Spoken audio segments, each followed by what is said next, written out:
ഓം നമോ ഭഗവതേ വാസുദേവായ. ഓം നമോ ഭഗവതേ വാസുദേവായ.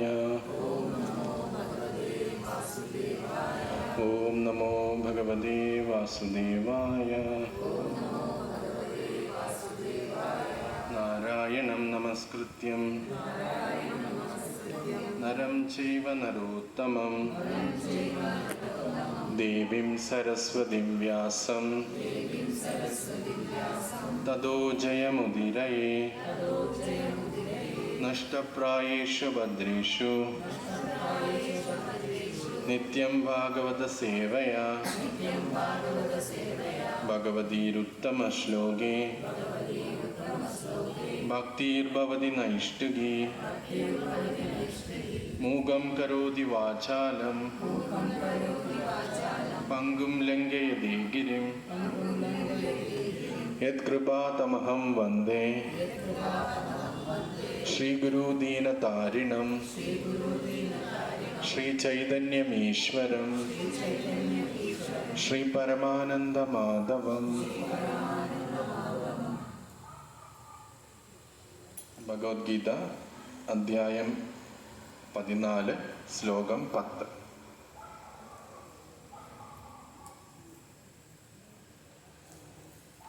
അപ്പോൾ ഇംഗ്ലീഷ് ഒന്ന് ജസ്റ്റ് ഒന്ന് തരാം, വായിക്കുന്ന രീതിയിൽ ഇംഗ്ലീഷ്.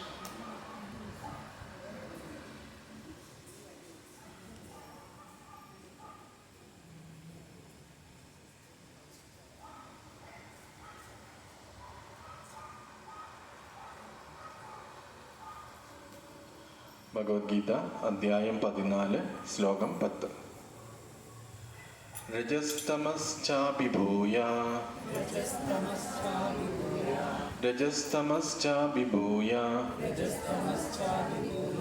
സത്വം ഭവതി ഭാരത. സത്വം ഭവതി ഭാരത. രജസത്വം തമശ്ചൈവ. രജസത്വം തമശ്ചൈവ. തമസത്വം രജസ്തദാ. തമസത്വം രജസ്തദാ. രജസ്തമശ്ചാഭിഭൂയ സത്വം ഭവതി ഭാരത. രജസത്വം തമശ്ചൈവ. തമസത്വം രജസ്തദാ. രജതമശ്ചാഭിഭൂയ സത്വം ഭവതി ഭാരത. രജസത്വം തമശ്ചൈവ. തമസത്വം രജസ്തദാ.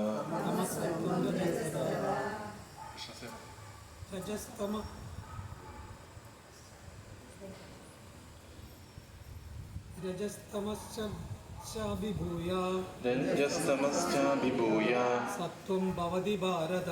സത്വം ഭവതി ഭാരത. രജസത്വം തമശ്ചൈവ. രജസത്വം തമശ്ചൈവ. തമസത്വം രജസ്തദാ. തമസത്വം രജസ്തദാ. രജസ്തമശ്ചാഭിഭൂയ സത്വം ഭവതി ഭാരത. സത്വം ഭവതി ഭാരത. രജസത്വം തമശ്ചൈവ. രജസത്വം സമശ്ചൈവ.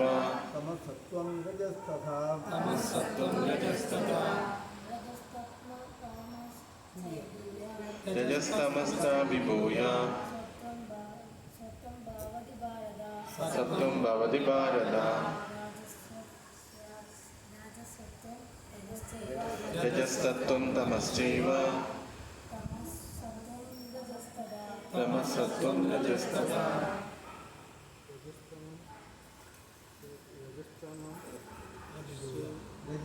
തമസ്തമസ്യാഭിഭൂയ സത്വം ഭവതി ഭാരത. രജസത്വം തമശ്ചൈവ. തമസത്വം രജസ്തദാ. രജസ്തമശ്ചാഭിഭൂയ സത്വം ഭവതി ഭാരത.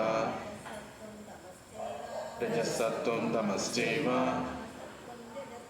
തമസത്വം രജസ്തദാ.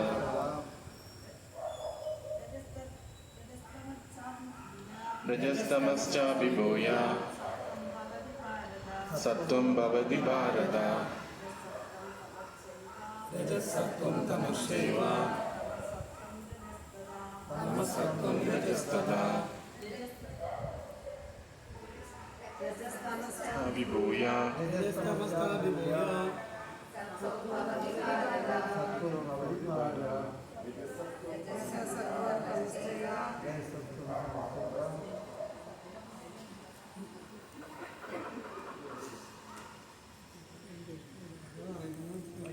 വാക്കർത്ഥം.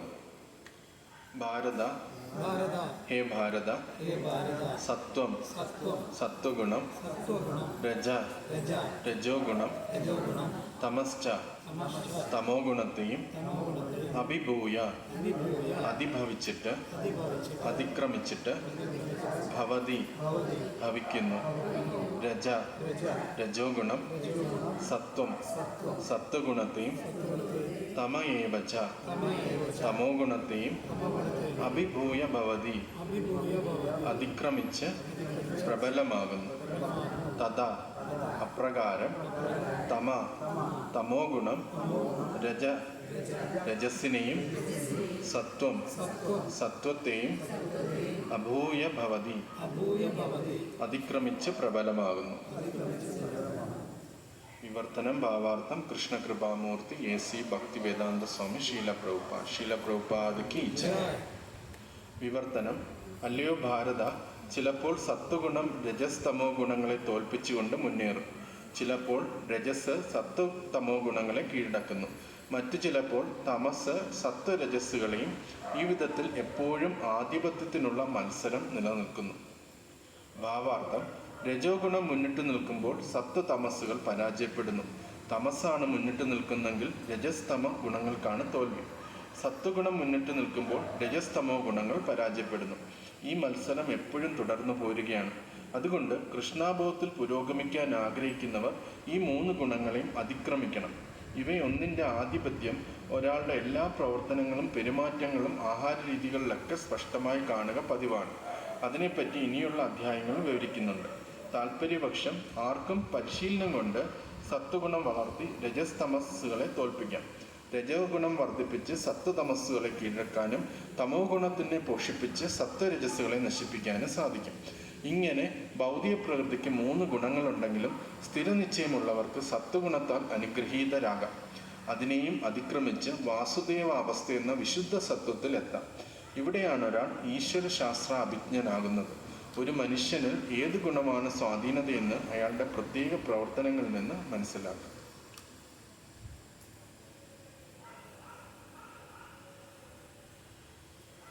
ഓം അജ്ഞാനതിമിരാന്തസ്യ ജ്ഞാനാഞ്ജനശലാകയാ ചക്ഷുരുന്മിലിതം യേന തസ്മൈ ശ്രീ ഗുരുവേ നമഃ.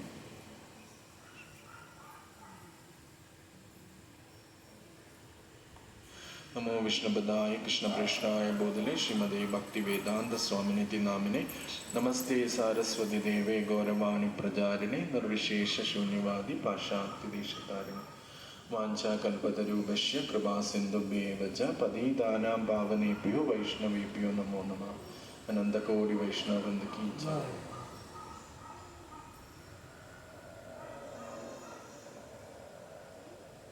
ഹരേ കൃഷ്ണ.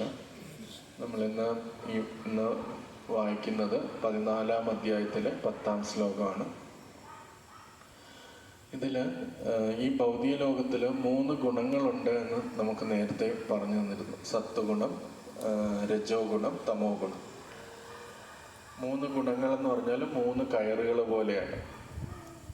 കയറുകൾ നമ്മളെ എപ്പോഴും ബന്ധിപ്പിക്കും. അതേപോലെ സത്വഗുണത്തിൽ നിൽക്കുമ്പം, സത്വഗുണം ഈ സമൂഹത്തിൽ വളരെയധികം ബഹുമാനിക്കപ്പെടുന്ന ഒരു ഗുണമാണ്. സത്വഗുണത്തിൽ മറ്റുള്ളവരുടെ നന്മ കാംക്ഷിച്ചൊക്കെ പ്രവർത്തിക്കുന്നതാണ് സത്വഗുണം. രജോ ഗുണം എപ്പോഴും മത്സര ബുദ്ധിയാണ്. ഒരാളെക്കാട്ടിലും ഉയരണം എന്നുള്ളൊരു മത്സര ബുദ്ധിയാണ് രജോ ഗുണത്തിലുള്ളത്. തമോ ഗുണത്തിൽ സ്വാർത്ഥ താല്പര്യമാണ് പൂർണ്ണമായിട്ട് നിലനിൽക്കുന്നത്. ഇങ്ങനെ ഈ 3 ഗുണങ്ങൾ ഈ ഭൗതിക ലോകത്തിൽ എപ്പോഴും ഉണ്ട് എന്ന് നമുക്ക് ഭഗവത്ഗീതയുടെ പാഠങ്ങളിൽ നിന്ന് മനസ്സിലാക്കാൻ പറ്റും. നമ്മളെ പരിശോധിച്ച് കഴിഞ്ഞാൽ നമുക്ക് ചില സമയങ്ങളിൽ സത്വഗുണം പ്രാബല്യമായിരിക്കും, ചില സമയത്ത് രജോ ഗുണം ഉണ്ടാവും, ചില സമയത്ത് തമോ ഗുണം വരാറുണ്ട്. ഇവിടെ ഭഗവാൻ ഈ ശ്ലോകത്തിൽ നമുക്ക് പറഞ്ഞു തരുന്നത് ഇത് ഓരോന്നും മറ്റൊന്നിനെ എപ്പോഴും മത്സരിച്ചുകൊണ്ടിരിക്കുകയാണ് എന്ന് പറയുന്നുണ്ട്. സത്വഗുണം പലപ്പോഴും നമ്മളെ സത്വഗുണത്തിൽ നിൽക്കുമ്പം അതിനെ അതിക്രമിക്കാനായിട്ട് രജോ ഗുണവും തമോ ഗുണവും ശ്രമിച്ചുകൊണ്ടിരിക്കുകയാണ്. ഇപ്പം ഇതെങ്ങനെ മനസ്സിലാക്കാന്ന് വെച്ചാൽ, ഇപ്പം നമ്മൾ ഒരു സത്വഗുണത്തിൻ്റെ ഒരു പ്രാധാന്യം എന്താണ്? സത്വഗുണത്തിൽ സ്വാഭാവികമായിട്ടും മറ്റാൾക്കാർക്ക് നല്ലത് ചെയ്യുക എന്നൊക്കെയാണ് സത്വഗുണത്തിൽ. നമുക്ക് ഈ ചിലപ്പം റോഡിലൊക്കെ പോകുമ്പം റോഡിൽ എന്തെങ്കിലും മാൻഹോളൊക്കെ അടഞ്ഞിരിക്കും, അപ്പം ഫുൾ വെള്ളക്കെട്ടായിരിക്കും. അപ്പം എല്ലാവരും ആ വെള്ളക്കെട്ടിലൂടെ ഇങ്ങനെ സഞ്ചരിച്ചുകൊണ്ടിരിക്കും.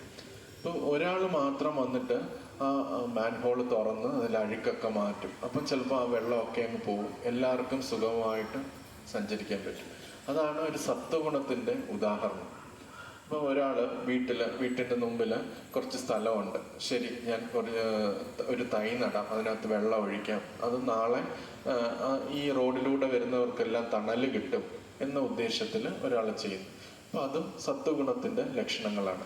പിന്നെ ഒരാൾ വിചാരിക്കുന്നു എനിക്ക് കുറച്ച് ധനമുണ്ട്, കുറേ ആൾക്കാർക്ക് വീടുകളൊന്നുമില്ല, ഞാൻ വീട് വെച്ച് കൊടുക്കാം എന്ന് വിചാരിച്ച് അവരുടെ ധനം ഉപയോഗിച്ച് വീടുകളൊക്കെ വെച്ച് കൊടുക്കുന്നു. അതും സത്വഗുണത്തിൻ്റെ ഒരു നേച്ചറാണ്, അങ്ങനെയുള്ള ഒരു വ്യക്തിയാണ്.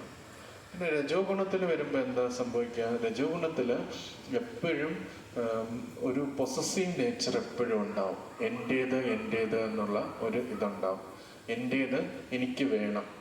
ഇത് രണ്ടും രജോ ഗുണത്തിൻ്റെ ഒരു നേച്ചറാണ്. എനിക്ക് ഇതെല്ലാം എൻ്റെ കൈവശം വേണം, എനിക്കില്ലാത്തതും എനിക്ക് വേണം, അങ്ങനെ ഒരു പൊസസീവ് നേച്ചറുണ്ട്. അപ്പം നമുക്കില്ലാത്തത് മറ്റൊരാളിൽ കാണുമ്പം അത് തട്ടിപ്പറിച്ചെടുക്കാനായിട്ടുള്ള ഒരു ആഗ്രഹം നമുക്കുണ്ടാവും. അതിനെയാണ് രജോ ഗുണം എന്ന് പറയുന്നത്. രജോ ഗുണത്തിൽ ഇപ്പം നമ്മൾ കാണാം മത്സരങ്ങൾ, എല്ലായിടത്തും മത്സരം, യുദ്ധങ്ങൾ. ഇപ്പം ചൈന ഇത്രയും വലിയൊരു രാജ്യമാണെങ്കിലും ചൈനയ്ക്ക് ഇന്ത്യയുടെ കുറച്ച് ഭാഗങ്ങൾ വേണം. അവിടെ ഇച്ചിരിയുള്ള അരുണാചൽ പ്രദേശ് ഉണ്ട്, അത് കിട്ടിയിട്ട് അവർക്കൊന്നും കിട്ടാനില്ല, പക്ഷെ അത് വേണം, അത് കിട്ടിയേ പറ്റും. അത് അങ്ങനെ പിന്നെ ഓരോരോ രാജ്യങ്ങൾ, മറ്റു രാജ്യങ്ങൾ അങ്ങോട്ടും ഇങ്ങോട്ടും നമുക്കറിയാം, റഷ്യ ഉക്രൈൻ വാറുകൾ, ഇതെല്ലാം നമുക്ക് നോക്കുമ്പം അതിനകത്തെല്ലാം ആ മത്സര ബുദ്ധികൾ നടന്നുകൊണ്ടിരിക്കുകയാണ്. അപ്പോൾ അതാണ് ഒരു രജോ ഗുണത്തിൻ്റെ ലക്ഷണം. മിക്ക പൊളിറ്റീഷ്യൻസും എല്ലാവരും ഈ കൂടുതലും രജോ ഗുണത്തിലാണ് അവർ വർത്തിക്കുന്നത്. രാജാക്കന്മാരും പൊളിറ്റീഷ്യൻസും ഒക്കെ ഈ രജോ ഗുണത്തിലാണ് വർത്തിക്കുന്നത്. നമ്മളും നമ്മുടെ ജീവിതത്തിൽ നോക്കിക്കഴിഞ്ഞാൽ ഇപ്പം സാധാരണ ഒരു വ്യക്തി ചെറിയൊരു കടയിടുന്നു, അയാളുടെ തൊട്ടടുത്ത് വേറൊരാൾ കട വന്നാൽ ഒരേ സാധനങ്ങളാണ് വിൽക്കുന്നതെങ്കിൽ തമ്മിൽ മത്സരം ഉണ്ടാവും. എനിക്ക് അയാളെക്കാട്ടിൽ കൂടുതൽ സമ്പാദിക്കണം എന്നുള്ള ഒരു മത്സര ബുദ്ധി എപ്പോഴും ഉണ്ടാവും. അപ്പം അതൊക്കെ രജോ ഗുണത്തിൻ്റെ ലക്ഷണങ്ങളാണ്. തമോ ഗുണത്തിലാകട്ടെ, തമോ ഗുണത്തിൽ പൂർണ്ണമായ സ്വാർത്ഥതയാണ് വരുന്നത്. സ്വാർത്ഥതയിൽ മറ്റുള്ളവർ താഴ്ന്നു പോയാലും പ്രശ്നമില്ല, എനിക്ക് ഉയരണം എന്നാണ്. രജോ ഗുണത്തിൽ ഒരു മത്സര ബുദ്ധിയാണ് വരുന്നത്. രജോ ഗുണം പ്യുവറായിട്ടുള്ള രജോ ഗുണത്തിൽ മറ്റൊരാളെ ഇടിച്ചു താഴ്ത്തണം എന്നല്ല, അയാളോട് റെസ്പെക്റ്റ് കാണും. മത്സരിക്കുകയാണെങ്കിൽ ഒരു റെസ്പെക്റ്റ് കാണും. ഒരു ഉദാഹരണത്തിന് വേൾഡ് വാർ ടൂയിൽ, രണ്ടാം ലോകമഹായുദ്ധത്തിൽ ഒരു ജർമ്മനിയുടെ ഒരു ഫൈറ്റർ ഉണ്ടായിരുന്നു. റെഡ് ബാരോൺ എന്നെങ്ങാണ്ടാണ് അദ്ദേഹത്തിനെ വിളിക്കുക. അപ്പം അദ്ദേഹം ഒരുപാട് സ്ഥലത്ത് ഈ അലൈസിൻ്റെ ഒരുപാട് സ്ഥലത്ത് ബോംബിട്ട് നശിപ്പിക്കുകയൊക്കെ ചെയ്തു. അപ്പം ഇദ്ദേഹത്തിനെ പിടിക്കാനായിട്ട് ഇവർ വളരെയധികം ശ്രമിച്ചു, പറ്റിയില്ല. ഒരിക്കലും അദ്ദേഹം എത്ര ഫ്ലൈറ്റുകൾ വന്നാലും അദ്ദേഹം ആവശ്യ സ്ഥലത്ത് ബോംബിട്ടിട്ട് അദ്ദേഹം തിരിച്ച് സ്വന്തം നാട്ടിലേക്ക് പോകും. അപ്പം പക്ഷെ അവസാനം എങ്ങനെയോ അവർ ഇദ്ദേഹത്തിനെ വെടിവെച്ചിട്ട്, ഈ ഫ്ലൈറ്റിനെ വെടിവെച്ചിട്ട്, പക്ഷെ അവർ അത്രയും വീരനാണ്, അത്രയും ശൂരനാണെന്ന് മനസ്സിലാക്കി അവരൊരു വളരെ അലൈസ് അദ്ദേഹത്തിൻ്റെ ശവസംസ്കാരം നടത്തിയത് വലിയ ബഹുമതികളോടുകൂടിയാണ് നടത്തിയത്. അതൊക്കെ ഒരു പ്യുവറായിട്ടുള്ള രജോ ഗുണത്തിൻ്റെ ലക്ഷണങ്ങളാണ്.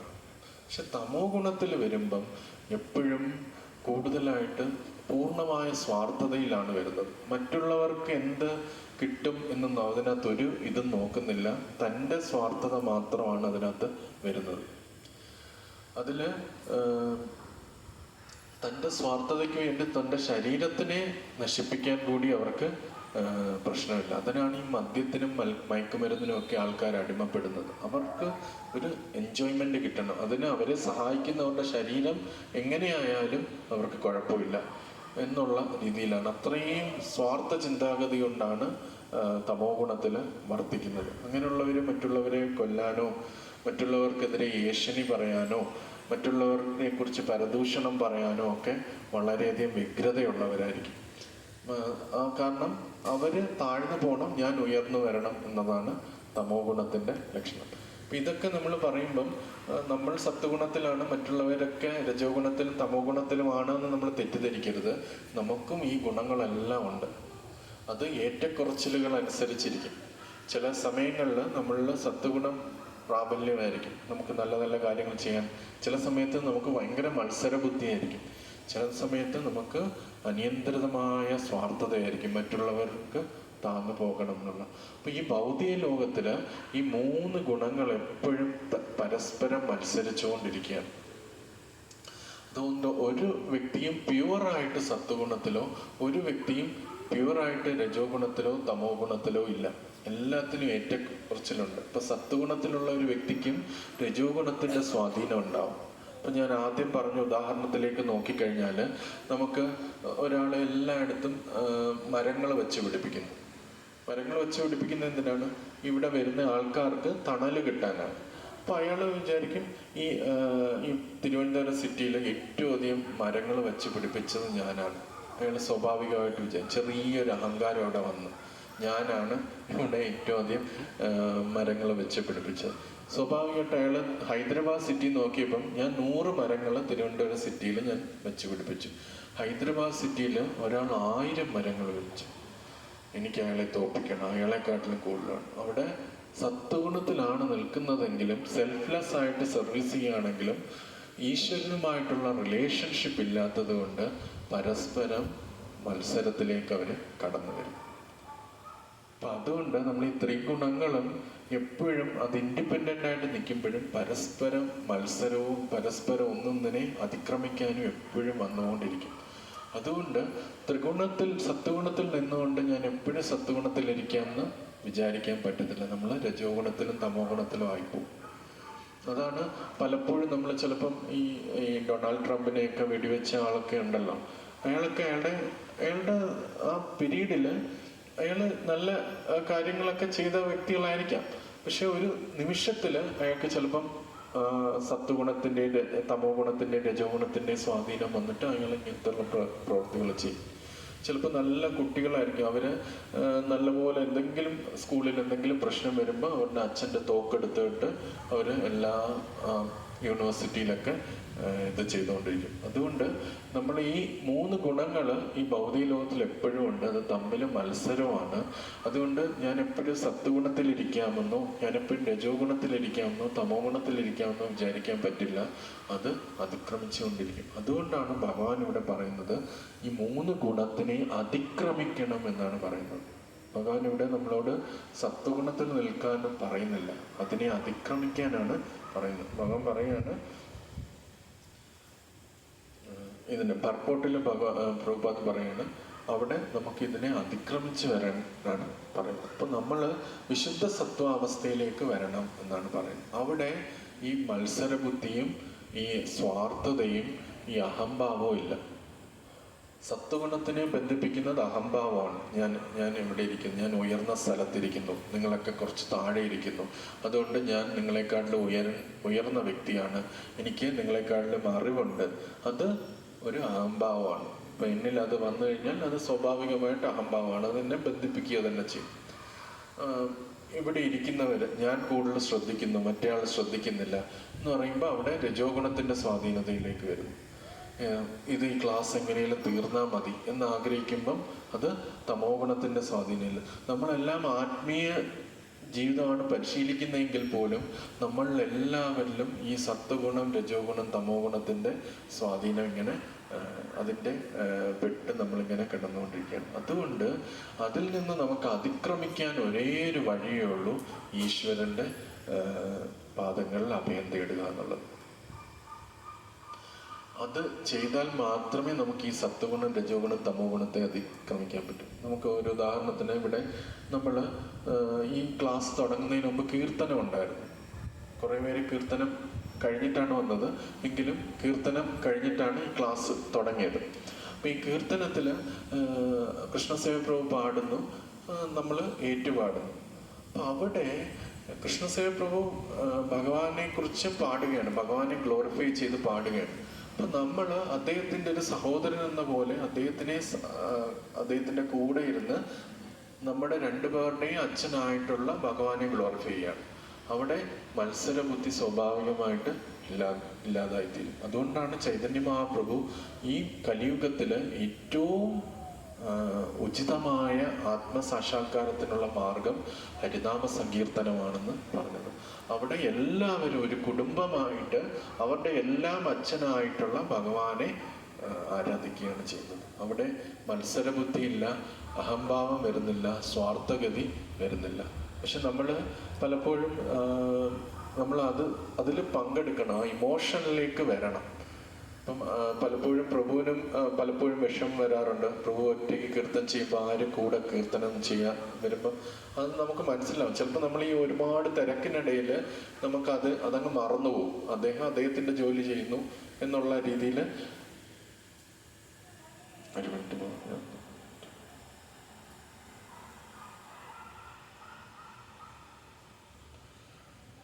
അദ്ദേഹത്തിൻ്റെ ജോലി ചെയ്യുന്നു, ഞാൻ എൻ്റെ സേവനം ചെയ്യുന്നു എന്നുള്ള രീതിയിൽ നമ്മൾ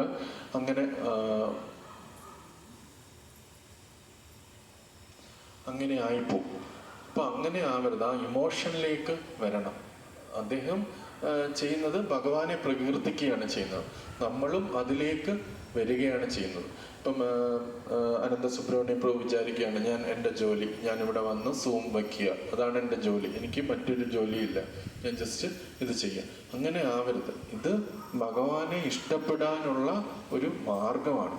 അപ്പൊ അതിന് മറ്റൊരു ഡിവോട്ടി നമ്മളെ ഗൈഡ് ചെയ്ത് തരികയാണ്. അപ്പൊ അതിൽ നമ്മൾ ഏറ്റുപാടണം. ഇത് ഈ ഭക്തി എന്ന് പറഞ്ഞാൽ യാന്ത്രികമായിട്ട് വിചാരിച്ചാൽ നമുക്ക് കുറച്ച് കഴിയുമ്പോൾ ബോറായി പോകും.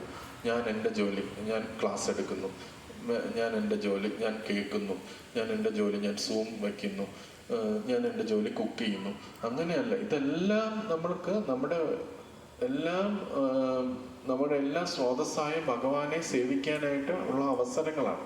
അപ്പൊ അത് നമ്മൾ നമ്മുടെ സഹോദരങ്ങളോടൊപ്പം ഒത്തുചേർന്ന് അത് ചെയ്യണം. അപ്പൊ അങ്ങനെ ചെയ്യുമ്പോഴാണ് ഈ തമോ ഗുണം, രജോ ഗുണം ഇതിൻ്റെ സ്വാധീനതയിൽ നിന്ന് നമുക്ക് മാറാനായിട്ട് സാധിക്കും.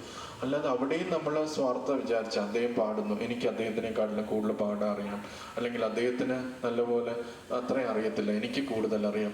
അവിടെയും നമ്മുടെ ഭക്തിയാണ് ചെയ്യുന്നതെങ്കിൽ പോലും അവിടെ നമ്മൾ ഈ ഗുണങ്ങളെ കൊണ്ടുവരികയാണ് ചെയ്യുന്നത്. സത്വഗുണം, രജോ ഗുണം, തമോ ഗുണത്തിനെ കൊണ്ടുവരികയാണ് ചെയ്യുന്നത്. അവിടെയും നമ്മൾ ഈ ബന്ധനത്തിൽ തന്നെ പോകും. അപ്പൊ ശീല പ്രഭുപാദ് നമുക്ക് ഈ ഒരു പ്രസ്ഥാനം തന്നിരിക്കുന്നത് എല്ലാവരും ഒറ്റ കുടുംബമായിട്ട് ഭഗവാനെ സ്നേഹിക്കാനുള്ള ഒരു അവസരമാണ് നമുക്ക് നൽകിയിരിക്കുന്നത്.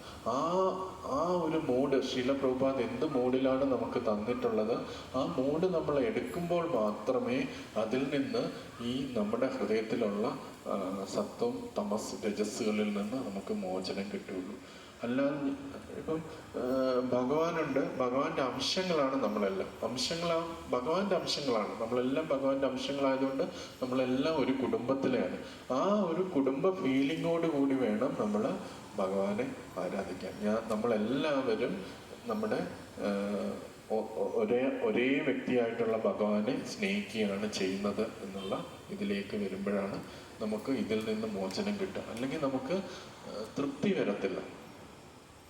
ജീവിതത്തിൽ നമ്മൾ ഒരുപാട് നാമം ജപിക്കുന്നുണ്ടാവും, ഒരുപാട് ബുക്സുകൾ വായിക്കുന്നുണ്ടാവും, സേവനങ്ങൾ ചെയ്യുന്നുണ്ടാകും, അമ്പലങ്ങൾ ക്ഷേത്രങ്ങൾ നമ്മൾ നിർമ്മിക്കുന്നുണ്ടാകും, മറ്റുള്ളവർക്ക് കാര്യങ്ങൾ പറഞ്ഞു കൊടുക്കുന്നുണ്ടാവും, നമ്മൾ നല്ലപോലെ ഭഗവാന് വേണ്ടി കുക്ക് ചെയ്യുന്നുണ്ടാവും, ഭഗവാന്റെ പ്രസാദം വിതരണം ചെയ്യുന്നുണ്ടാവും. അപ്പം അങ്ങനെയെല്ലാം ചെയ്യുമ്പോഴും ഇതൊരു കുടുംബമാണ്.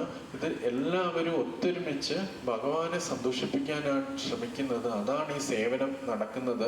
ആ സേവനത്തിൽ ഞാൻ ഇമോഷണലായിട്ട് അതിനകത്ത് ഇൻവോൾവ് ആകണം. അല്ലാതെ എൻ്റെ സ്വാർത്ഥഗതി ഞാനെന്ന ഭാവത്തിൽ നിൽക്കാൻ പാടില്ല എന്ന ബോധം നമുക്ക് വരണം. എങ്കിൽ മാത്രമേ ഇത് നമുക്ക് ആ ഹൃദയത്തിൽ ആ തൃപ്തി വരത്തുള്ളൂ. അല്ലെങ്കിൽ നമ്മൾ എന്ത് സേവനം ചെയ്ത് നോക്കണം, നമ്മൾ ആ ഒരു മൂഡ് നമ്മൾ ക്രിയേറ്റ് ചെയ്തില്ലെങ്കിൽ, നമ്മുടെ ഹൃദയത്തിൽ ആ ഒരു മൂഡ് വന്നില്ലെങ്കിൽ, ഞാൻ ചെയ്തു, അവിടെ നമ്മൾ സത്വഗുണത്തിലേ നിൽക്കുന്നുള്ളൂ. ഞാൻ ചെയ്തു, ഞാനാണ് ഇതിൻ്റെ ലീഡർ, ഞാനാണ് ഇതിൻ്റെ ഗൈഡ് ചെയ്യുന്നത്, അവിടെയും നമ്മൾ സത്വഗുണത്തിൽ നിൽക്കുക. അവിടെയും ബന്ധനസ്ഥനാണ്. ബന്ധനം എന്ന് വെച്ചാൽ നമ്മുടെ കയ്യിൽ കാലിൽ ഒരു കയറ് കെട്ടിയിരിക്കുന്ന പോലെയാണ്. ആ അഹംഭാവം നമ്മളെ കെട്ടി വെച്ചിരിക്കുകയാണ്. അപ്പം നമുക്ക് എങ്ങനെ തൃപ്തി വരും? ഓരോ സേവനങ്ങൾ ചെയ്യുമ്പോഴും തൃപ്തി വരും. അപ്പം നമ്മളെല്ലാവരും ഭഗവാനെ സ്നേഹിക്കാനാണ് ശ്രമിക്കുന്നത്. അതിനാണ് ചൈതന്യ മഹാപ്രഭു നമുക്ക് ഈ സങ്കീർത്തന പ്രസ്ഥാനം നൽകിയത് എന്ന് നമ്മൾ മനസ്സിലാക്കുമ്പം നമ്മൾ ഇമോഷണലി അതിനകത്ത് പങ്കെടുക്കുകയാണ് ചെയ്യുന്നത്. നമ്മൾ ആ ഒരു ഇതിൽ ഇപ്പോൾ നമുക്കൊരു മകളുണ്ട് അല്ലെങ്കിൽ മകനുണ്ട്, അവരുടെ ബർത്ത്ഡേ ചെയ്യുമ്പം നമ്മൾ മാറി നിൽക്കില്ലല്ലോ. നമ്മളതിൻ്റെ ഓരോ കാര്യത്തിലും ഡീറ്റെയിൽഡായിട്ട് എൻഗേജ് ചെയ്യും. അച്ഛനും അമ്മയും എല്ലാം ഓരോ കാര്യത്തിലും എൻഗേജ് ചെയ്യും. മാറി നിൽക്കില്ല. അത് അവളുടെ കാര്യം അവൾ നോക്കിക്കോളും, ഇവളുടെ കാര്യം ഇവൾ നോക്കിക്കോളും, അങ്ങനെയല്ലല്ലോ. നമ്മളെല്ലാവരും അപ്പോഴല്ലേ ആ ബർത്ത്ഡേക്കൊരു തൃപ്തി നമുക്ക് വരത്തുള്ളൂ. അപ്പം നമ്മൾ സേവനം ചെയ്യുമ്പം എനിക്ക് ഈ പാട്ട് ചെയ്യാൻ പറ്റും, മറ്റൊരാൾക്ക് മറ്റൊരു പാട്ട് ചെയ്യാൻ പറ്റും, എനിക്ക് എൻ്റെ പാട്ട് ചെയ്തിട്ട് മറ്റൊരാളുടെ പാട്ട് ചെയ്യാനായിട്ട് ഞാൻ ഹെൽപ്പ് ചെയ്യണം, അവരെയും ഭഗവാന്റെ സേവനത്തിന് കൂടുതലായിട്ട് എൻകറേജ് ചെയ്യണം എന്ന മനോഭാവത്തിൽ വരുമ്പോഴേ ഈ സത്വഗുണം, തമോ ഗുണം, രജോ ഗുണത്തിൽ നിന്ന് നമുക്ക് പുറത്തു വരാൻ പറ്റുള്ളൂ. അല്ലാതെ നമ്മൾ എന്ത് മാർഗം സ്വീകരിച്ചു നോക്കണം, ഈ ലോകത്തിൽ എന്തൊക്കെ യോഗ പദ്ധതികളോ എന്തെല്ലാം നമ്മളുണ്ടെങ്കിലും ഭഗവാനെ സെൻറ്റർ ചെയ്യാതെ നമുക്ക് ഒരിക്കലും സെൽഫ്ലെസ് ആയിട്ട് മാറാനായിട്ട് പറ്റില്ല. ഭഗവാൻ എന്ന ആ പോയിന്റിലേക്ക് നമ്മൾ വന്ന് ഭഗവാനെ സെൻറ്റർ ചെയ്താൽ മാത്രമേ അതിനകത്ത് സെൽഫ്ലെസ് ആയിട്ട് മാറാൻ പറ്റുള്ളൂ. ഇപ്പം നമുക്ക് ഇസ്കോണിൽ തന്നെ നോക്കണം. നമുക്ക് ഓരോ ഗുരുവര്യന്മാരുണ്ട്, ഗുരുവര്യന്മാരുടെ ശിഷ്യന്മാരാണ്. എല്ലാം ഉന്നതരായിട്ടുള്ള ഗുരുവര്യന്മാരുണ്ട്, അവരുടെ ശിഷ്യന്മാരാണ് പലരും. നമുക്കിവിടെ കൂടിയിരിക്കുന്നവർ പലരും. അപ്പം നമുക്ക് തോന്നും ഞാൻ ഇന്ന ഗുരുവിൻ്റെ ശിഷ്യൻ, ഞാൻ ആ ഗുരുവിൻ്റെ ശിഷ്യൻ, ഈ ഗുരുവിൻ്റെ ശിഷ്യൻ. പക്ഷെ അവിടെയും നമ്മൾ ഗുരു പറയുന്ന കാര്യങ്ങൾ ശ്രദ്ധിക്കുന്നുണ്ട്, അത് കേൾക്കുന്നുണ്ട്. പക്ഷെ അത് എന്ത് കോണ്ടെക്സ്റ്റിലാണ് എടുക്കുന്നത്? ഞാൻ ഗുരു പറയുന്ന കാര്യങ്ങൾ ചെയ്യുന്നത് അത് പ്രഭുപാദിനെ കൂടെ തൃപ്തനാക്കുന്ന രീതിയിലാണ് നമ്മൾ എടുക്കുന്നത്.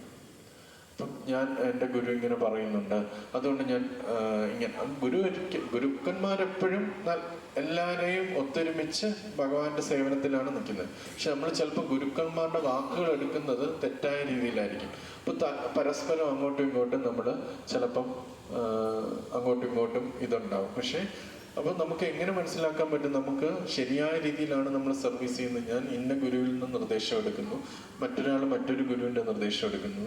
അതിൻ്റെ എല്ലാം ആകത്തുക എന്താണ്? ഗുരുവും സാറ്റിസ്ഫൈഡ് ആകണം, ഗുരുവിൻ്റെ മുകളിലുള്ള പ്രഭുപാദ് സാറ്റിസ്ഫൈഡ് ആവണം. പ്രഭുപാദ് സാറ്റിസ്ഫൈഡ് ആകും എന്ന കണ്ടീഷൻ വരുമ്പം നമ്മുടെ അവിടെ കോപ്പറേഷൻ ഓട്ടോമാറ്റിക്കലി വരും. അല്ല നമ്മുടെ ഗുരുവിൻ്റെ വാക്കുകൾ ഔട്ട് ഓഫ് കോണ്ടെക്സ്റ്റ് ആയിട്ട് എടുത്തു കഴിഞ്ഞാൽ ഇസ്കോണിൽ തന്നെ പല പല അഭിപ്രായ വ്യത്യാസങ്ങൾ വന്നു ചേരും. പക്ഷെ ഞാൻ ഗുരുവിൻ്റെ നിർദ്ദേശം എടുക്കുന്ന എന്തിനാണ്?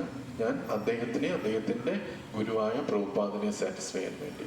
മറ്റൊരാൾ ആ ഗുരുവിൻ്റെ നിർദ്ദേശം എടുക്കുന്നത് എന്താണ്? എൻ്റെ ഗുരുവിനെയും ശ്രീല പ്രഭുപാദിനെ അപ്പൊ ശ്രീല പ്രഭുപാദിനെ സാറ്റിസ്ഫൈ ചെയ്യണം എന്ന പോയിന്റിലേക്ക് നമ്മൾ എത്തുമ്പം ഇവിടുത്തെ എല്ലാവിധ ഡിഫറൻസുകളും സ്വാഭാവികമായിട്ട് ഇല്ലാതായിട്ട് മാറും. അപ്പം ആ ക്രോണോളജി ഇങ്ങനെ പോയി നോക്കിക്കഴിഞ്ഞാൽ ഭഗവാനെ സാറ്റിസ്ഫൈ ചെയ്യണം എന്ന് വരുമ്പം നമുക്ക് എല്ലാവരെയും ഇസ്കോണിനുള്ളിൽ മാത്രമല്ല ബാക്കിയുള്ള എല്ലാവരെയും അക്സെപ്റ്റ് ചെയ്യാനും, അതിന് എങ്ങനെ അക്സെപ്റ്റ് ചെയ്യാം? അവരെ എല്ലാം നമുക്ക് ഭഗവാന്റെ സേവനത്തിലേക്ക് അവർക്കും സഹായകരമാകുന്ന രീതിയിൽ നമുക്ക് സഹായകരമാകുന്ന രീതിയിൽ നമുക്ക് മുന്നോട്ട് പോകാനായിട്ട് പറ്റും.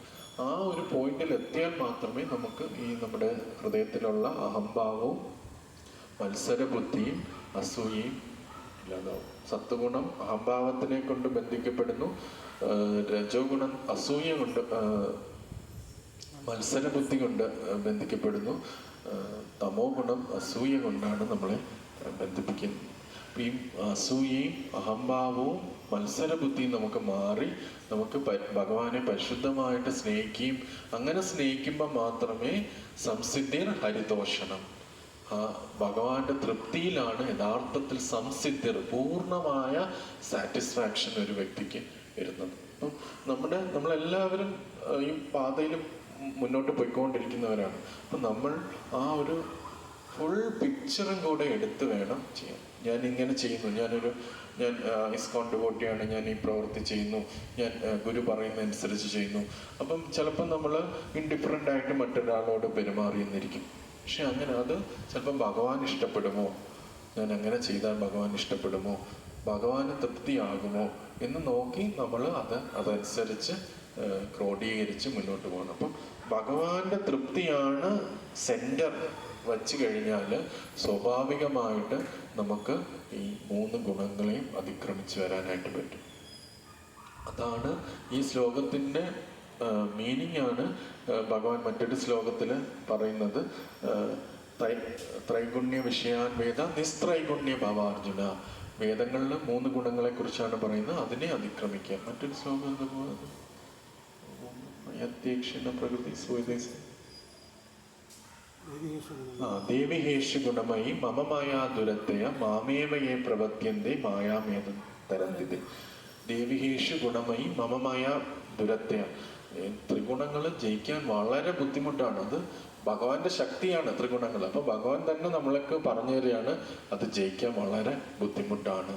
പക്ഷെ മാമേവയെ പ്രവൃത്തി, എന്നെ തന്നെ, മാം ഏവ ഏവ. ഏവ എന്ന് പറഞ്ഞാൽ ഒള്ളി. ആ ഒള്ളി എന്നുള്ള വേർഡ് നമ്മൾ വളരെ വ്യക്തമായിട്ട് ഭഗവാൻ വേറെ എവിടെയും പോയി അഭയം തേടാനായിട്ട് പറയുന്നില്ല.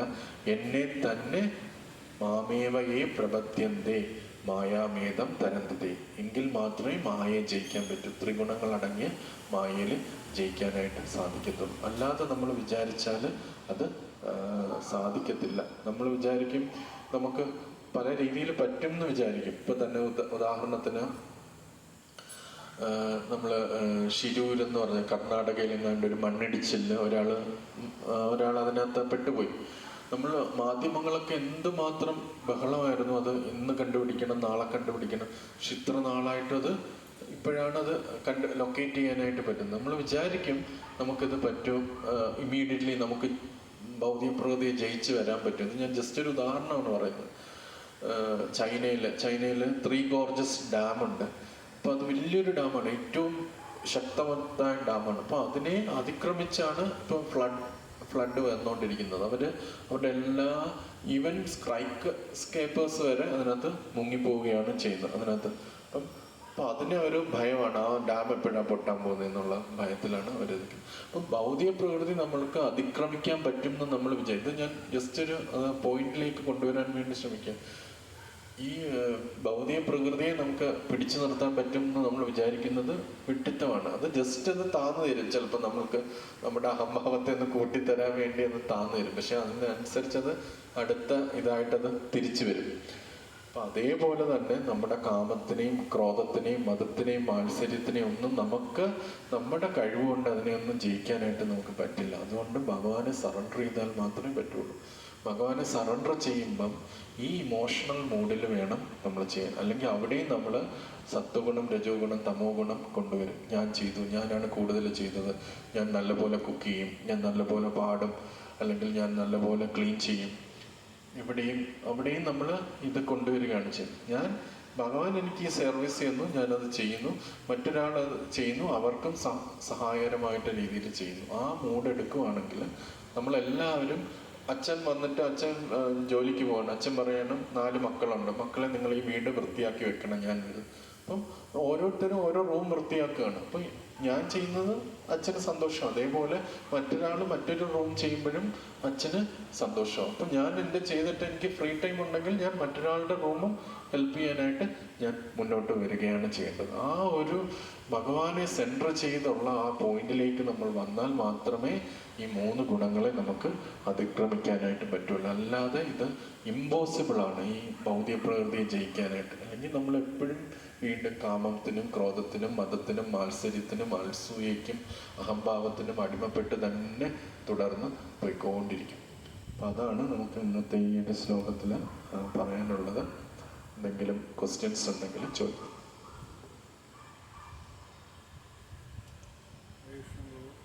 നേരത്തെ പറഞ്ഞില്ലേ അഹങ്കാരം, അസൂയ, മത്സരം, ഇതൊക്കെ 6 ഗുണത്തിലുള്ളതാണ്. കാമക്രോധം, മതം. ഇത് അതിൻ്റെ കാർഡിനൽ സിംറ്റംസ് ആണ്. ഒരു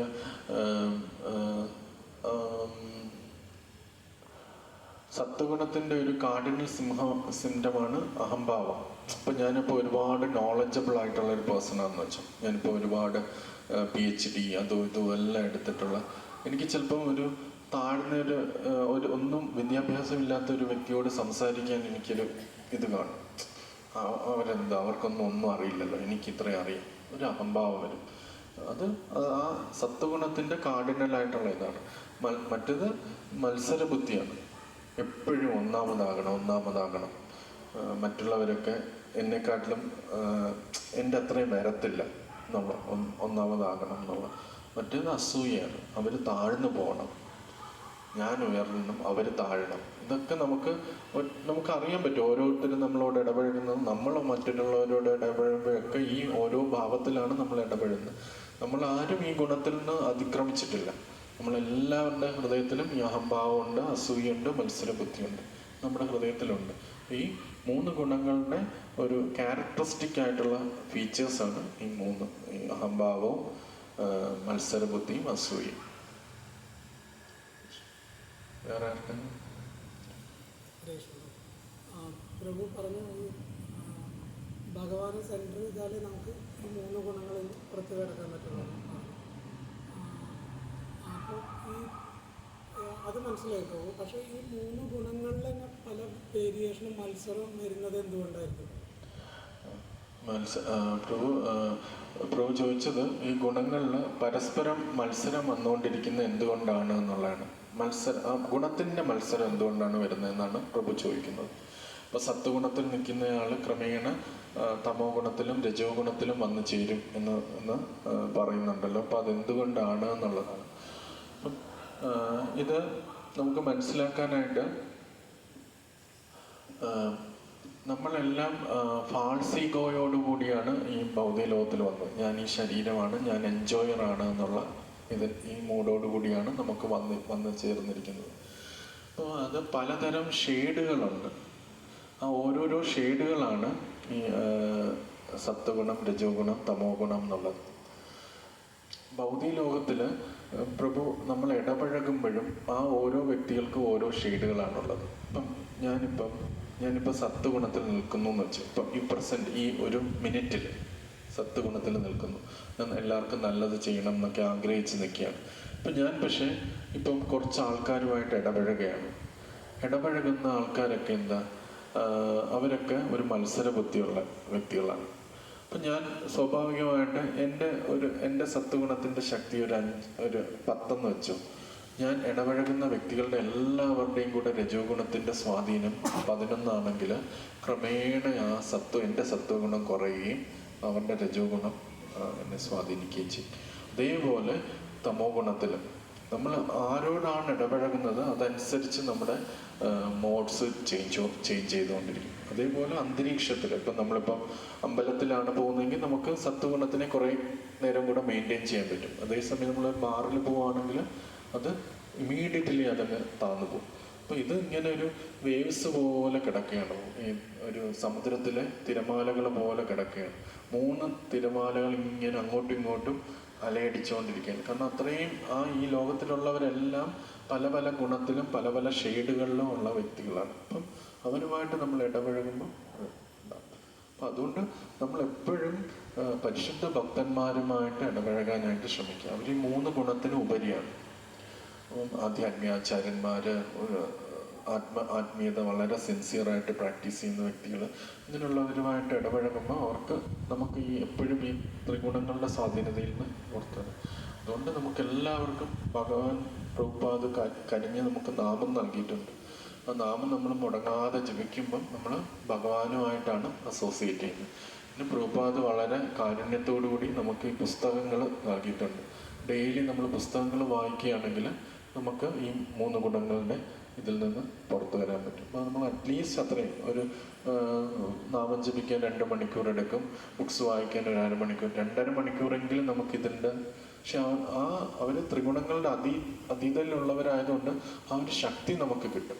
ആ ശക്തി നമുക്ക് മറ്റു ഗുണങ്ങളുടെ സ്വാധീനതയിൽ നിന്ന് രക്ഷപ്പെടാനായിട്ട് സാധിക്കും. അല്ലെങ്കിൽ നമ്മൾ ഈ സമുദ്രത്തിലൊക്കെ ഈ സർഫർ എന്നല്ല, സർഫർ.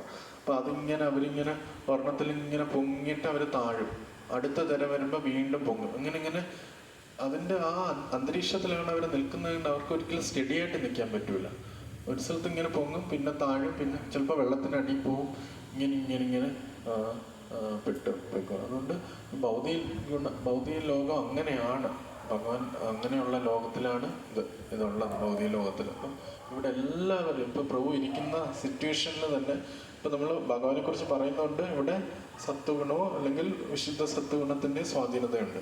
പക്ഷെ നമ്മൾ ഇത് ചിലപ്പോൾ പുറത്തോട്ട് ഇതിൻ്റെ ഗ്രൂപ്പിൻ്റെ പുറത്തോട്ട് ഇറങ്ങുമ്പം സ്വാഭാവികമായിട്ട് ഇത് വന്ന് ചേരുകയാണ് ചെയ്യും. അതുകൊണ്ട് നമ്മൾ ഫുഡ് കഴിക്കുമ്പം ശ്രദ്ധിക്കണം, പ്രസാദം കഴിക്കണം എന്ന് പറയുന്നതും ഇതെല്ലാം ഈ ഒരു ഇതുകൊണ്ടാണ്. നമ്മൾ ആ പൊസിഷൻ ഇതെല്ലാം പ്രഭുപാദ് നമുക്ക് അനുഗ്രഹിച്ച് തന്നിട്ടുള്ള ഹാബിറ്റ്സാണ്. നമുക്ക് അതിൽ നിന്ന് പുറത്തു വരാനായിട്ട് ശീല പ്രഭുപാദ് നമുക്ക് പറഞ്ഞു തന്നിട്ടുള്ളതും ട്രെയിൻ ചെയ്തിട്ടുള്ള കാര്യങ്ങളാണ്. പ്രഭുപാദിനോട് എത്രമാത്രം നമ്മൾ കടപ്പെട്ടിരിക്കുന്നു. അപ്പോൾ പ്രഭുപാദ് പറയുന്ന കാര്യങ്ങൾ നമ്മൾ സിൻസിയറായിട്ട് ഫോളോ ചെയ്യുകയാണെങ്കിൽ നമുക്കിതിൽ നിന്ന് പുറത്തു വരാനായിട്ട് സാധിക്കും.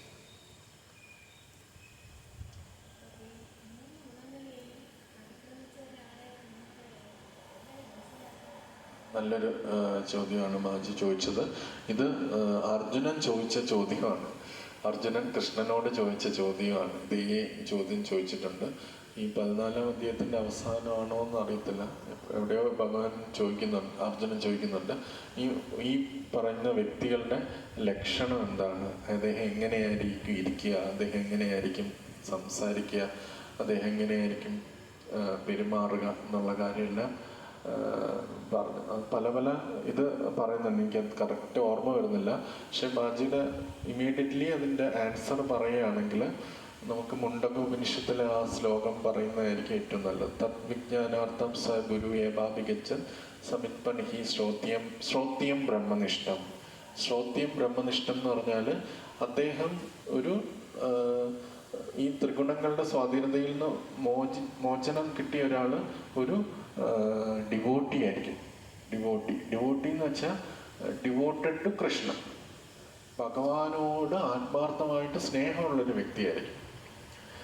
അങ്ങനെയുള്ള ഒരു വ്യക്തിക്ക് മാത്രമേ ഈ ത്രിഗുണങ്ങളുടെ സ്വാധീനതയിൽ നിന്ന് പുറത്തു വരാൻ പറ്റൂ. അതല്ലേ ഭഗവാനും പറയുന്നത്, ആരാണ് എന്നെ പൂർണ്ണമായിട്ട് സറണ്ടർ ചെയ്ത്. ആ സറണ്ടറിന്റെ ലക്ഷണങ്ങളാണ് ഒരു വ്യക്തി ഒരു ആധ്യാത്മിക ഗുരുവിനെ സ്വീകരിച്ചിരിക്കണം. നമ്മുടെ സുപ്രഭാതത്തിൽ എനിക്കെല്ലാം അറിയാമെന്ന് പറയുന്ന ഒരാൾ അഹംഭാവത്തിന്റെ ഇതിലാണ് നിൽക്കുന്നത്. അദ്ദേഹത്തിന് കൃഷ്ണനിൽ നിന്ന് അറിവ് വന്നിട്ടുണ്ട്. ആ അറിവിനെ അദ്ദേഹം ആ ഒരു കൃഷ്ണനിൽ നിന്ന് വന്ന അറിവിനെ അംഗീകരിക്കുന്ന വ്യക്തിക്കാണ് ഗുരുവിനെ സ്വീകരിക്കാനായിട്ട് പറ്റുക. അദ്ദേഹം ഗുരുവിനെ സ്വീകരിച്ചിരിക്കണം. എപ്പോഴും ഭഗവാന്റെ സേവനത്തിൽ മുഴുകിയിരിക്കുന്ന വ്യക്തിയായിരിക്കും. ഇത് രണ്ടും മനസ്സിലാക്കുകയാണെങ്കിൽ ഒരു നിർവ്യാജനായ ആധ്യാത്മിക ഗുരുവിന്റെ ശിഷ്യനായിരിക്കണം. എപ്പോഴും ഭഗവാന്റെ സേവനത്തിൽ മുഴുകിയിരിക്കുന്ന വ്യക്തിയാണെങ്കിൽ നമുക്ക് മനസ്സിലാക്കാൻ പറ്റും ആ വ്യക്തി ത്രിഗുണങ്ങളുടെ സ്വാധീനതയിൽ നിന്ന് മോചനായി. നമുക്ക് പിന്നെ നമ്മളിത് പറഞ്ഞു കേട്ട മാജിക്ക് ഉടനെ നോക്കും ഇങ്ങനെ ഒരു എക്സാമ്പിൾ എവിടെയാണുള്ളത് നമുക്ക് ശ്രീല പ്രഭുപാദിൽ കാണാൻ പറ്റും.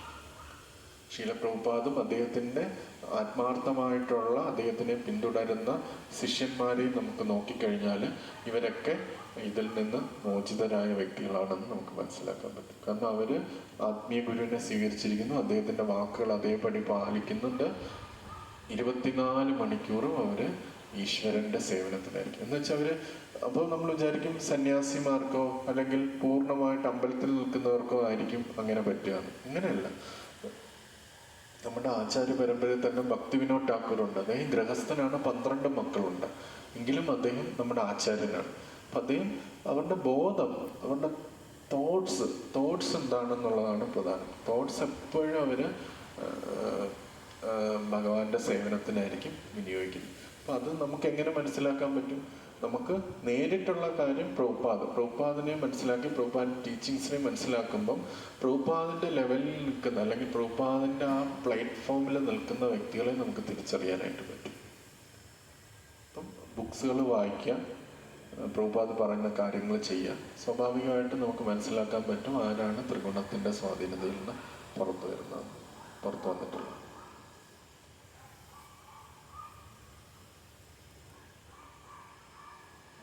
പരീക്ഷ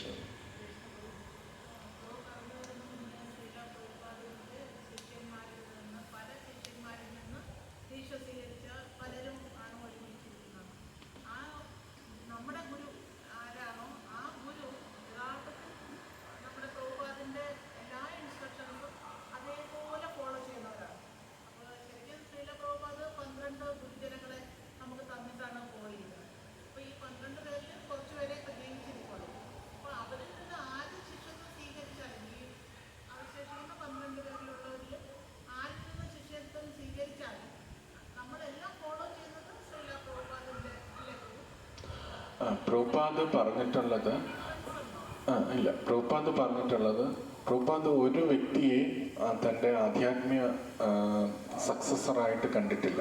ഒരു വ്യക്തി പ്രഭുപാദ് പറഞ്ഞിരിക്കുന്നത് ആരൊക്കെയാണോ എന്നെ സിൻസിയറായിട്ട് ഫോളോ ചെയ്യുന്നത് അവര് ഇത് കൊടുക്കും.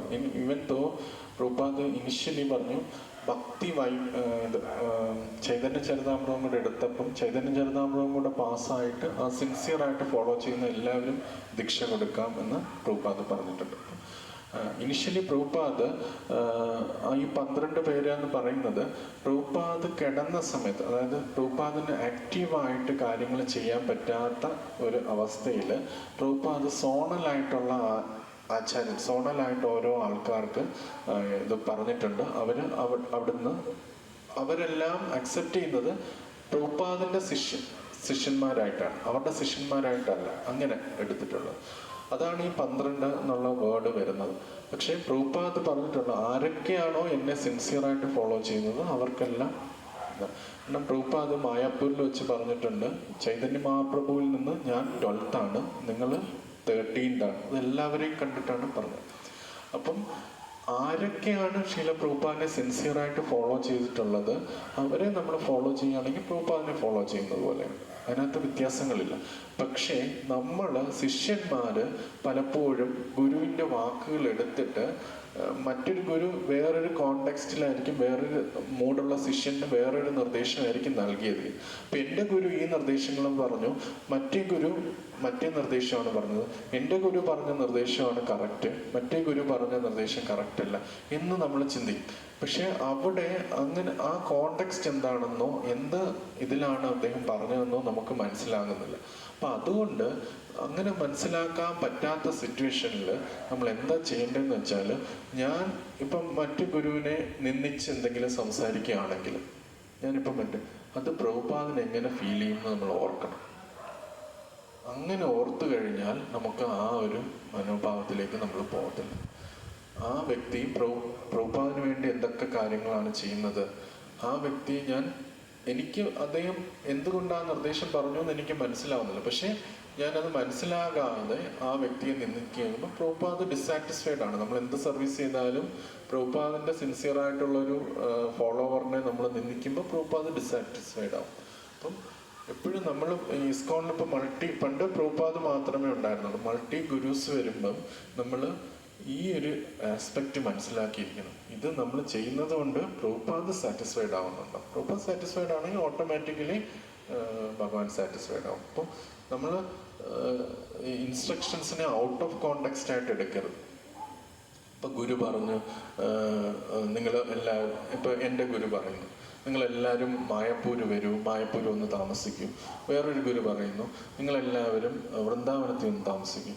അപ്പോൾ നമ്മൾ ചിന്തിക്കും, നമ്മൾ ഉടനെ നമ്മുടെ മനോഭാവത്തിലെടുത്ത് ചിന്തിക്കും, മായപ്പൂര് അതാണ്, വൃന്ദാവനം അതാണ്, എൻ്റെ ഗുരു പറയുന്നതാണ് കറക്റ്റ്, മറ്റേ ഗുരു പറയുന്നത് തെറ്റാണ്. പക്ഷെ ആ ഗുരു ആ ശിഷ്യന്മാരുടെ മനോഭാവം മനസ്സിലാക്കി അവരെ ട്രെയിൻ ചെയ്യാൻ വേണ്ടി അങ്ങോട്ട് വിളിച്ചിരിക്കുകയാണ്.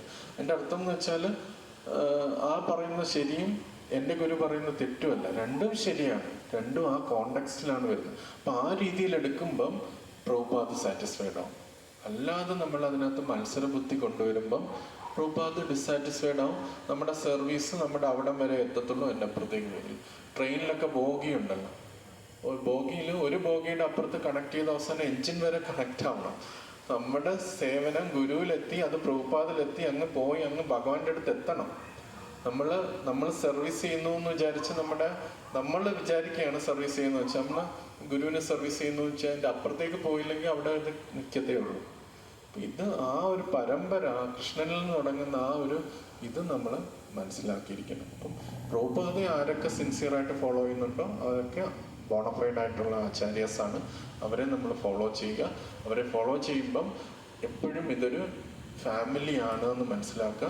ഇൻസ്ട്രക്ഷൻസ് പലതും പല കോണ്ടെക്സ്റ്റിലായിരിക്കും കൊടുക്കുക. അത് ആ കോണ്ടെക്സ്റ്റ് മനസ്സിലാക്കാതെ നമ്മൾ ക്രിട്ടിസൈസ് ചെയ്യാനോ ഇത് ചെയ്യാനോ പാടില്ല. അങ്ങനെ ചെയ്താൽ നമ്മുടെ സേവനം അടുത്ത ലെവലിലേക്കേ പോകത്തുള്ളൂ, അതിൻ്റെ അപ്പുറത്തേക്ക് പോകത്തില്ല. അതും റിയലി സേവനമാണോ എന്ന് ചോദിച്ചാൽ ആയിരിക്കത്തില്ല.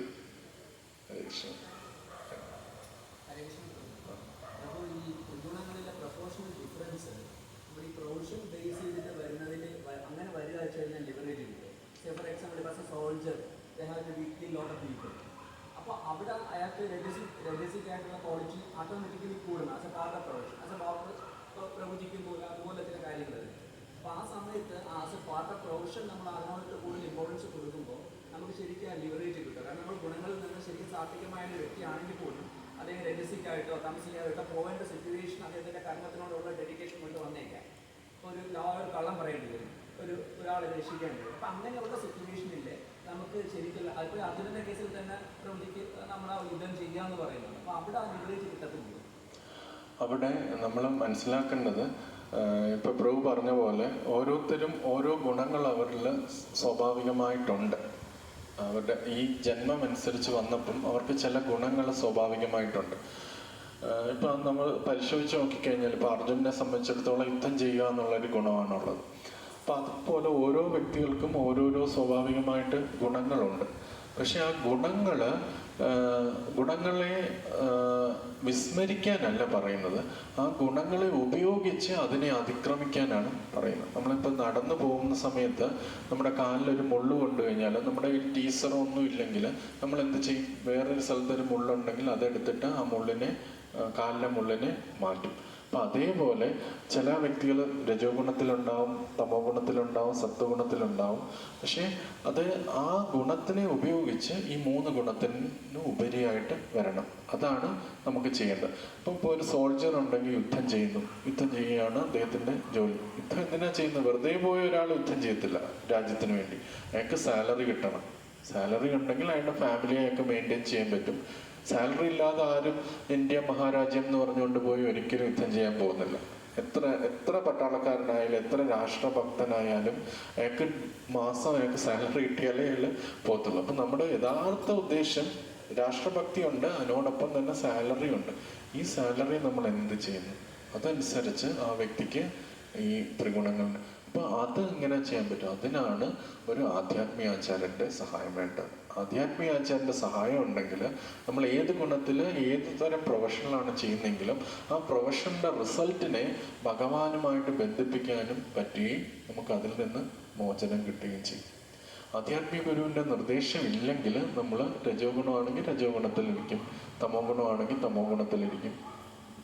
നമ്മൾ ഏത് മൂഡാണ് ഇരിക്കുന്നതെന്ന് വെച്ചാൽ അതിനനുസരിച്ച് നമ്മൾ പ്രവർത്തിച്ചുകൊണ്ടിരിക്കുകയും അതിനനുസരിച്ചുള്ള ശരീരം കിട്ടുകയും ചെയ്യും. അതുകൊണ്ട് ഈ ഭൗതിക ലോകത്തിൽ നിന്ന് നമ്മൾ എന്ന് വെച്ചാൽ ഇപ്പം നമ്മൾ പെട്ടെന്ന് ഈ 3 ഗുണത്തിൽ നിന്നും ഉപരിയായിട്ട് നിൽക്കുന്ന വെച്ചാൽ ഈ 3 ഗുണത്തിൽ ആക്ട് ചെയ്യുന്നില്ല എന്ന് വരുന്നില്ല. ഇപ്പോൾ ഒരു ആധ്യാത്മികാചാര്യന് ഉറങ്ങുന്ന സമയത്ത് അത് നമുക്ക് തോന്നും അത് തമോ ഗുണത്തിലാണ് അദ്ദേഹം ഉറങ്ങുന്നതെന്ന് തോന്നും. ഉറക്കം എന്ന് പറഞ്ഞാൽ തമോ ഗുണം. അപ്പോൾ ഉറങ്ങും. ചിലപ്പോൾ അദ്ദേഹം ഒരു ബസ് കിട്ടാനോ അല്ലെങ്കിൽ ബസ് കിട്ടാനോ വേണ്ടി അദ്ദേഹം പെട്ടെന്ന് ഓടി മറ്റുള്ളവരെ മാറ്റി ചിലപ്പോൾ അദ്ദേഹത്തിന് വൃന്ദാവനത്തിലേക്ക് പോകാനായിരിക്കും. അദ്ദേഹത്തിന് സമയം കാണത്തില്ല. അപ്പോൾ ചിലപ്പോൾ ഒരു ക്യൂ ക്രോസ് ചെയ്ത് അദ്ദേഹം ചിലപ്പോൾ ഫ്ലൈറ്റിൽ കയറി പോകും. അപ്പം മറ്റുള്ളവരെ മത്സരിച്ചാണ് അദ്ദേഹം ഫ്ലൈറ്റിൽ പോകുന്നത്. അപ്പം നമുക്ക് വിചാരിക്കും അദ്ദേഹം രജോ ഗുണത്തിലാണ് പ്രവർത്തിക്കുന്നത്. പക്ഷെ അങ്ങനെയല്ല. ആ ചെയ്യുന്ന പ്രവൃത്തിയുടെ ലക്ഷ്യം ഭഗവാനിലേക്ക് എത്തുന്നുണ്ടോ എന്നുള്ളത്. ആ എത്തുന്നുള്ളോ എന്ന് ഉറപ്പിക്കാൻ ഒരു വ്യക്തി വേണം, സ്റ്റാൻഡേർഡ് വേണം. അതിനെയാണ് ആധ്യാത്മികാചാര്യൻ. അപ്പോൾ ആധ്യാത്മികാചാര്യൻ്റെ നിർദ്ദേശപ്രകാരമാണ് ഒരു വ്യക്തി അദ്ദേഹത്തിൻ്റെ പ്രൊഫഷനിൽ ഏർപ്പെടുന്നതെങ്കിൽ അദ്ദേഹത്തിന് ഈ ത്രിഗുണങ്ങളിൽ നിന്ന് മോചനം കിട്ടും. വേറെ ആർക്കെങ്കിലും സമയമായി? വേറെ ആർക്കും പ്രോബ്ലം? നമ്മൾ ചെയ്യുന്ന ചോദിച്ചതിൻ്റെ ഒരു കൺഫ്യൂഷനായിട്ടാണ്. നമ്മൾ പല പ്രവർത്തികൾ ചെയ്യുന്നുണ്ട്. അപ്പോൾ ഓരോ നിമിഷവും നമുക്ക് ചിലപ്പോൾ ആധ്യാത്മികാചാര്യത്ത് ചോദിക്കാൻ സാധിക്കില്ല. അപ്പോൾ അങ്ങനെ ഉണ്ടെങ്കിൽ നമ്മൾ പ്രഭുപാദിൻ്റെ ബുക്ക് ബേസ് ചെയ്യണോ അല്ലെങ്കിൽ ഒരു സീനിയർ ഡിവോട്ടി കൺസൾട്ട് ചെയ്യണോ? എങ്ങനെയാണ് അത് ചെയ്യാൻ സാധിക്കുന്നത്?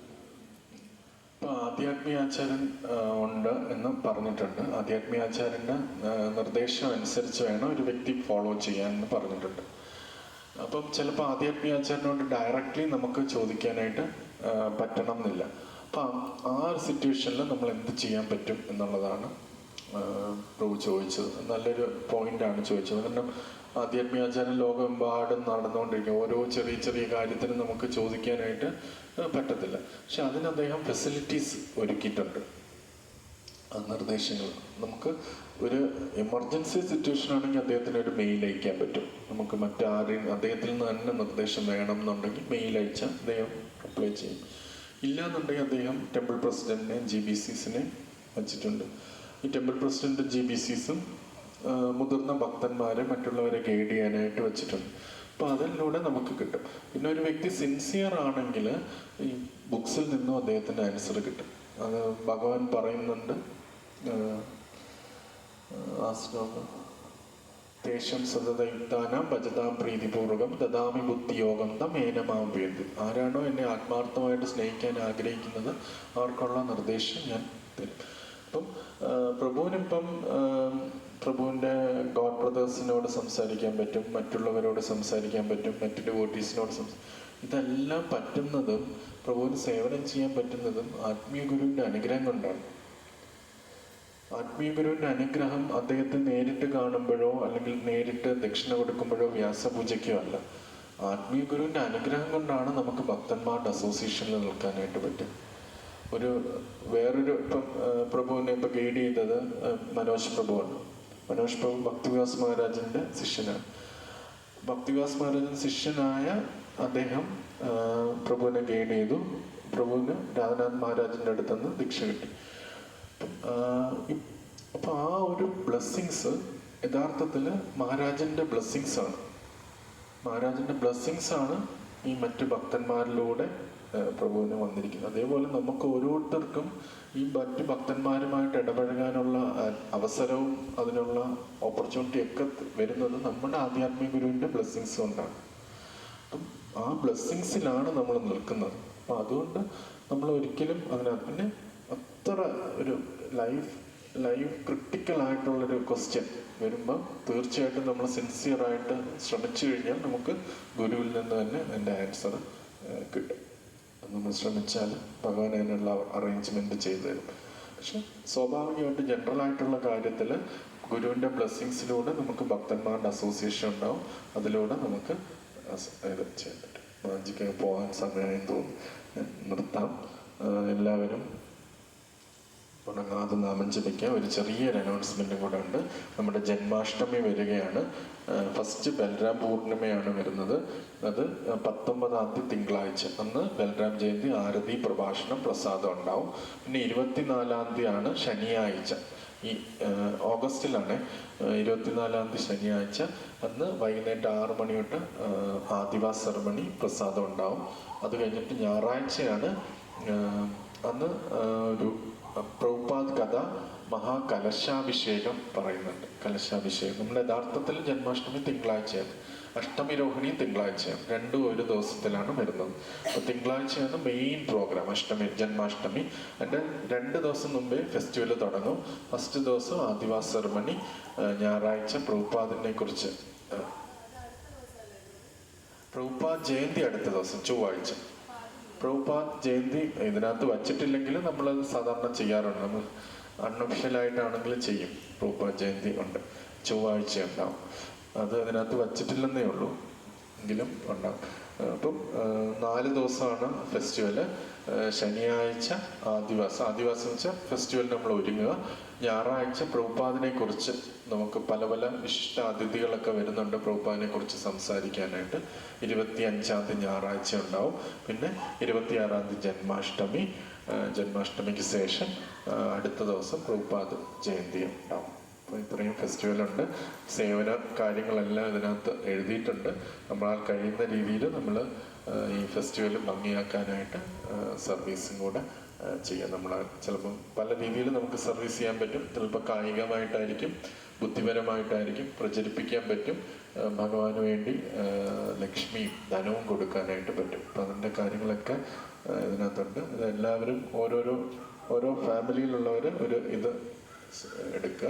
അപ്പോൾ സിമ്പിളാണ്. നമുക്ക് മറ്റുള്ളവരെയും എൻഗേജ് ചെയ്യാൻ പറ്റും. നമുക്ക് ഒന്നും ചെയ്യാൻ പറ്റിയില്ലെങ്കിലും കുറച്ച് പേരോടെങ്കിലും ക്ഷേത്രത്തിൽ വന്ന് ഭഗവാന്റെ ദർശനവും ഭഗവാന്റെ പ്രസാദവും കഴിക്കാനായിട്ട് പറയാൻ പറ്റും. ആ സേവനമെങ്കിലും നമുക്ക് എല്ലാവർക്കും ചെയ്യാൻ പറ്റും. എല്ലാവർക്കും അതിലും കൂടുതൽ ഒരുപാട് ചെയ്യാൻ പറ്റും. പക്ഷെ എത്രത്തോളം പേർക്ക് ഭഗവാന്റെ അടുത്ത് വരാൻ നമ്മൾ അവസരം കൊടുക്കുന്നുണ്ടോ അത്രത്തോളം ഭഗവാൻ നമ്മളിൽ പ്രീതനായിട്ട് തീരും. ഹരേ കൃഷ്ണ. ഇന്നത്തെ പ്രസാദം നമുക്ക് തന്നിരിക്കുന്ന ഹിസ് ഗ്രേസ് അജാമിള പ്രഭു ആണ്. പ്രഭുവിൻ്റെ ആത്മീയ ജീവിതത്തിനും ആരോഗ്യത്തിനും ഒക്കെ ആയിട്ട് നമുക്ക് 3 വട്ടം ഹരേ കൃഷ്ണ മഹാമന്ത്രം പറയാം. ഹരേ കൃഷ്ണ കൃഷ്ണ കൃഷ്ണ ഹരേ ഹരേ, ഹരേ രാമ രാമ രാമ ഹരേ ഹരേ, ഹരേ കൃഷ്ണ കൃഷ്ണ കൃഷ്ണ ഹരേ ഹരേ, ഹരേ രാമ രാമ രാമ ഹരേ ഹരേ, ഹരേ കൃഷ്ണ കൃഷ്ണ കൃഷ്ണ ഹരേ ഹരേ, ഹരേ രാമ രാമ രാമ ഹരേ ഹരേ. ഒരു ചെറിയൊരു കാര്യം കൊണ്ടുണ്ട്. ഇതിൽ കലശാഭിഷേകമുണ്ട്. ഞായറാഴ്ച ഭഗവാന്റെ ഒരു സെപ്പറേറ്റ് സെറ്റ് ഡേറ്റീസ് ഉണ്ട് ഈ ഫെസ്റ്റിവലിന് വേണ്ടിയുള്ള. ആ ഡേറ്റിൽ നമുക്ക് തന്നെ ഭഗവാന് അഭിഷേകം ചെയ്യാൻ പറ്റും. കലശാഭിഷേകമാണ്. അത് അഷ്ടലക്ഷ്മി കലക്ഷൻ എന്ന് പറഞ്ഞൊരു കലശമാണ്. അത് നമുക്ക് അഭിഷേകം ചെയ്യാൻ പറ്റും. അത് നമുക്ക് വീട്ടിലും ഒരു പാവനമായിട്ടുള്ളൊരു ഇതായതുകൊണ്ട് വീട്ടിൽ നമുക്ക് സൂക്ഷിക്കാനായിട്ട് പറ്റും. അപ്പം അത് 2500 ആണ് അതിൻ്റെ ഇത്. അതും കൂടെ നിങ്ങളെ ഒന്ന് അറിയിച്ചു എന്നേ ഉള്ളൂ. നിങ്ങൾക്കൊക്കെ ചെയ്യാൻ പറ്റുന്ന കാര്യങ്ങളാണ്. അപ്പോൾ അതും എല്ലാവരെയും അറിയിച്ചു. ഇത് നമുക്ക് നോക്കാവുന്നതാണ്. എല്ലാവർക്കും ഇത് 1-2 കോപ്പീസ് എടുക്കാം. എനിക്ക് ഒന്ന് 10-20 ഒക്കെ ഉണ്ടാവും, എടുക്കാൻ പറ്റും. ഹരേ കൃഷ്ണ. വീട്ടിൽ